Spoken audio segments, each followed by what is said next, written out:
Aproveitando aí, a gente vai falar de um assunto quente agora aqui no momento, aproveitando esse mix de coisas que o Mauro faz, e até pela evolução, queria entender o que você tem visto, Mauro, dessa evolução que você falou, lá da década de 90, anos 2000, 2010, e agora a gente chega no momento atual de seleção brasileira. Como que você tem visto essa evolução da seleção, ou não evolução, e também esse novo momento do Brasil que tem atravessado uma guerra política nos bastidores, é presidente que tem apoio de confederação, mas de repente outros candidatos poderiam participar, é técnico da seleção que fica 1 ano e meio esperando pra decidir se vem ou não. Será que a seleção brasileira realmente precisa esperar um cara durante 1 ano e meio? Ou a gente é muito grande pra ficar nesse vai ou não vai?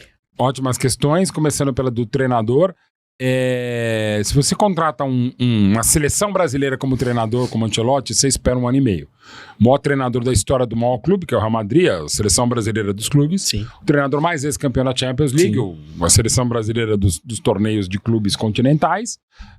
Tá valendo. Um cara que desde 1980 convive com brasileiros como Falcão, logo depois como Toninho Cerezo, atletas dele, companheiros dele na Roma, menos no Milan, e aí treinados por ele são 40, tem que esperar. Até porque, infelizmente, aqui não estava rolando com bons nomes e nem todos os bons nomes assumiram. Sim. Ponto. Quanto a CBF, é mais do mesmo, né? O cara foi eleito sem eleição, né? O cara, candidato único. O único foi eleito, aclamado, logo depois que ele é desaclamado, despossuído, destituído, em horas, os 19 dos 27 já batiam palma, falaram, não queremos mais o cara que já a gente tinha acabado de aclamado e que tinha acabado de dar 215 mil reais por 16 vezes por ano, né, naquela belíssima, mais uma reportagem da revista Piauí, para os presidentes das capitanias hereditárias das federações estaduais. Tinham vetado Ronaldo já, nem de ouvir nem Ronaldo. Ouviu Ronaldo, fenômeno. Então assim, não é fenômeno, não assusta, os clubes também, todos apoiam, não deu apoio, enfim, nada mais me surpreende, não só nos clubes e federações e CBF, né, na vida brasileira, né, assim, a gente chega também com 58 anos, e não foi só agora os 58, mas já quase desde sempre, por estudar a história e viver a história do Brasil, que é mais do mesmo, né? E de novo, dá pra ser hexa do mesmo jeito, porque assim, quando o Brasil foi campeão do mundo, em 3 vezes era o João Avelange, que não sabia nada de bola, mas muito de bolada, e o Ricardo Teixeira, que odiava futebol e amava a bolada também, como o genro dele, o sogro dele, o João Avelange, né? Então, quando o Brasil foi campeão, o Brasil teve o João Avelange de janeiro de 58 a janeiro de 75, presidente da CBD. O Ricardo Teixeira assume em 16 de janeiro de 89 e vai até o dia 12 de março de 2012, quando ele é destituído, para assumir o Marinho, depois o Marco Polo Del Nero. Todos por corrupção, né? Todos por corrupção, banidos ou bandidos, ou por problemas como do Rogério Caboclo, de assédio e tal. Ainda teve o Coronel Nunes, né, que era inacreditável. Aí volta o Caboclo, vem o Coronel Nunes, aí vem o Edinaldo, que a gente não sabia quem era, mesmo sendo presidente da Federação Baiana. Sim. E com todo respeito agora ao Samir, ele é presidente da Federação de Roraima. Não é. Detalhe. Ele seria 10 clubes federados. Por causa do pai dele que tá há 40 anos lá. Exato. Então, assim, e dá pra ser campeão do mesmo jeito. Eu desisti da CBF, até eu posso até, inclusive, incorrer numa certa injustiça, até porque eu falei, eu sou curador do Museu da Seleção Brasileira, quando eu fui o curador chamado para trabalhar lá. A administração era do José Maria Marinho, com Marco Polo Del Nero como vice, mas eu tratei do museu mais com Marco Polo do que com o José Maria. E foi um trabalho profissional belíssimo, uma honra gigantesca contar. Claro. O curador, o museu da maior seleção de todas, a pentacampeão, o museu é belíssimo e tal, mas eu tive que tratar com eles, assim, sempre fui muito bem respeitado, o Marco Polo sempre teve uma relação até palestrina muito legal com ele, e o Marinho, tive tretas bravas, homéricas, mas o José Maria Marinho gostava muito do meu pai, mas muito mesmo, pessoalmente, então até tem um carinho, respeito pela admiração pessoal e profissional que o presidente da CBF tinha pelo meu pai.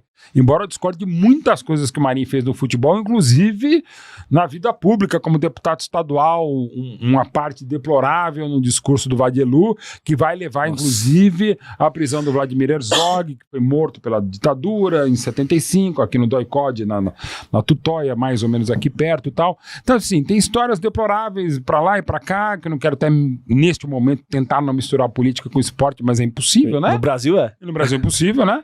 Mas pra dizer que, assim, faz parte do futebol. Mas agora, isso me fará sair do futebol? Não. Fará deplorar o futebol? Muitas coisas, assim.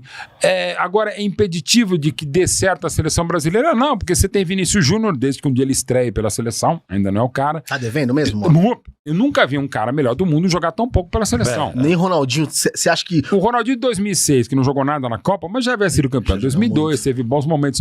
O Vini Júnior, gente, de todos os jogadores brasileiros, eu tô só citando, e não são poucos, os que foram melhores do mundo ou que não havia eleição. Não, entrega muito então, pouco. É impressionante o Vini, cara. É uma outra pessoa. Agora, treinado pelo Ancelotti, que fez o melhor do Vini Júnior com a camisa merengue. O que recuperou, né? Depois que ele tava escanteado. Até o Zidane jogava ele na ponta direita, onde não funcionou e tal.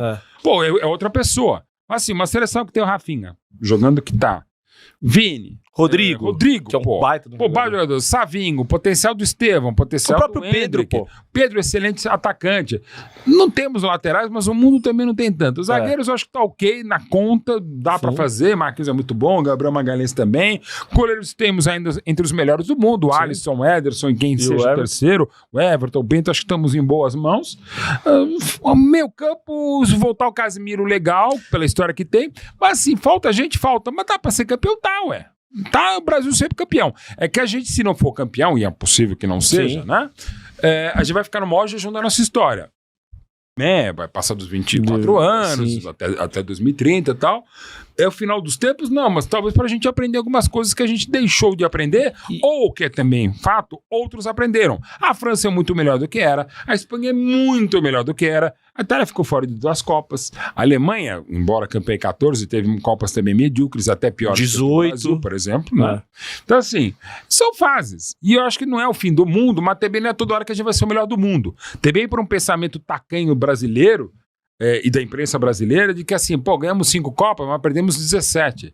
É assim que faz as contas, velho. Pô, e mais, não é que o Brasil perde, é a Argentina que ganha 22, a França que ganha 18, a Alemanha que ganha 14, a Espanha que ganha 10, a Itália que ganha 6, né? Não é só o Brasil que aliás, nessas Copas nem em final chegamos, né?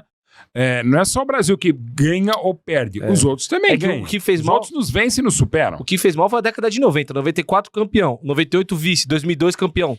3 Copas seguidas chegando em final. E 2006, talvez a melhor seleção a melhor de qualidade. Oficialmente, que não fez uma grande Copa, o Ronaldinho jogou muito abaixo. Quadrado mágico. Sabia.